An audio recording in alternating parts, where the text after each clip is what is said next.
Hello students, आज हम समझेंगे class 10th maths NCERT book का चैप्टर नंबर 8 जिसका नाम है ट्रिग्नोमेट्री। आज हम इस चैप्टर की एक्सरसाइज 8.3 के क्वेश्चन नंबर 2 के पार्ट 1 एंड पार्ट 2 को सॉल्व करेंगे। क्वेश्चन नंबर 2 में हमें दो पार्ट्स गिवन है। हमें इन दोनों पार्ट्स को शो करके दिखाना है कि इनका जो लेफ्ट हैंड साइड है वो राइट हैंड साइड के इक्वल आ रहा है। तो चलिए वन बाय वन दोनों पार्ट्स को प्रूव करते हैं। इस क्वेश्चन को सॉल्व करने के लिए हमें यूज़ करना होगा trigonometric table for complementary values. तो ये जो टेबल आपको दिख रही है इसे ही हम बोलते हैं trigonometric table for complementary values. अब इस क्वेश्चन में सबसे पहले हमें ये ढूंढना होगा कि इसमें कॉम्प्लीमेंट्री एंगल्स कौन कौन से हैं। अगर आप ध्यान से देखेंगे तो यहाँ पर है tan 48 डिग्री और ये है tan 42 डिग्री। अगर आप 48 डिग्री और 42 डिग्री को ऐड करेंगे तो आपको मिलेगा 90 डिग्री। इट मीन्स ये दोनों हैं कॉम्प्लीमेंट्री एंगल्स।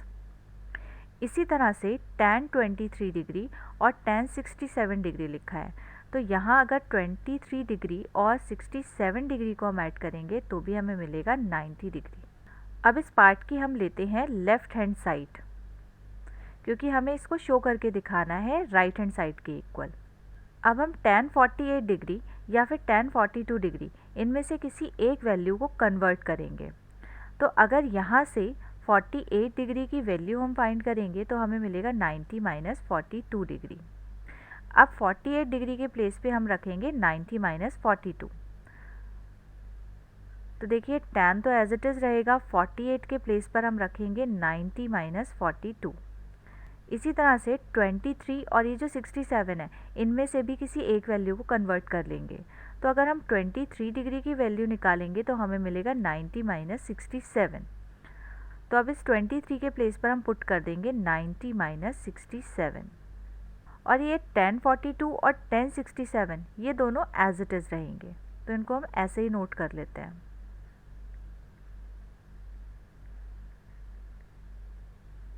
अब इस टेबल में अगर आप tan 90 माइनस a देखेंगे तो हमें ये मिलेगा cot a के इक्वल।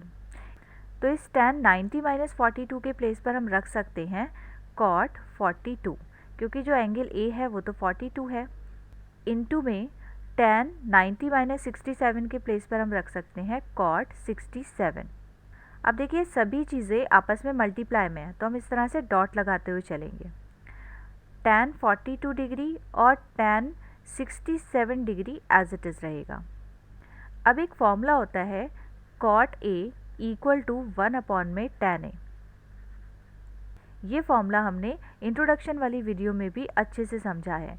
अगर आपको इसको और डिटेल में समझना है तो आप हमारी इंट्रोडक्शन वीडियो ज़रूर देखिए। अब इस cot 42 के प्लेस पर हम रख सकते हैं 1 अपॉन में tan 42। इनटू में cot 67 के प्लेस पर हम रख सकते हैं 1 अपॉन में tan 67। और ये जो tan 42 और tan 67 है ये रहेगा एज इट इज़। अब देखिए tan 42 से ये ऊपर वाला tan 42 तो कैंसिल हो जाएगा। सेम ऐसे ही tan 67 से tan 67 भी कैंसिल हो जाएगा और 1 और 1 की मल्टीप्लाई करेंगे तो 1 ही मिलेगा। इट मीन्स जो हमारा फाइनल आंसर है वो है 1। और यही तो हमें प्रूफ करना था। इट मीन्स ये आ गया है राइट हैंड साइड के इक्वल। चलिए अब इसी तरह से पार्ट 2 भी सॉल्व कर लेते हैं। सबसे पहले हम देखेंगे कि इसमें कॉम्प्लीमेंट्री एंगल कौन कौन से बन रहे हैं। तो अगर हम 38 और 52 डिग्री को ऐड करेंगे तो हमें 90 मिलेगा और इससे अगर हम 38 डिग्री की वैल्यू फाइंड करेंगे तो हमें मिलेगा 90 माइनस 52। तो अब हम इस 38 के प्लेस पर रखेंगे 90 माइनस 52 और ये cos 52 तो एज इट इज़ रहेगा। इसी तरह से sin 38 के प्लेस पर हम रखेंगे sin 90 माइनस 52 और sin 52 ये वाला एज इट इज़ रहेगा। इस पार्ट में भी हमने लेफ्ट हैंड साइड को लिया है क्योंकि हमें राइट हैंड साइड के इक्वल प्रूफ करना है इसको। अब टेबल से अगर cos 90 माइनस a की वैल्यू देखेंगे तो ये है sin a के इक्वल और sin 90 माइनस a की वैल्यू देखेंगे तो ये है cos a के इक्वल। तो cos 90 माइनस a के प्लेस पर हम लिख सकते हैं sin a। इट मीन्स यहाँ हो जाएगा sin 52 डिग्री। इनटू में ये जो cos 52 है ये तो एज इट इज़ रहेगा, माइनस का साइन लगाएंगे और ये जो sin 90 माइनस 52 है इसके प्लेस पर हम रख सकते हैं cos 52 डिग्री। इनटू में साइन 52 एज इट इज़ रहेगा। अब इस कॉस 52 को हम पहले लिख लेते हैं, तो यहाँ पर हो गया कॉस 52 डिग्री इनटू में साइन 52 डिग्री हम एज इट इज़ लिख लेते हैं, माइनस कॉस 52 डिग्री और साइन 52 डिग्री ये एज इट इज़ रहेगा। अब अगर आप इन दोनों टर्म्स को ध्यान से देखेंगे तो ये दोनों टर्म्स आपस में कैंसिल आउट हो जाएंगी और कैंसिल करने पे हमें मिलेगा 0।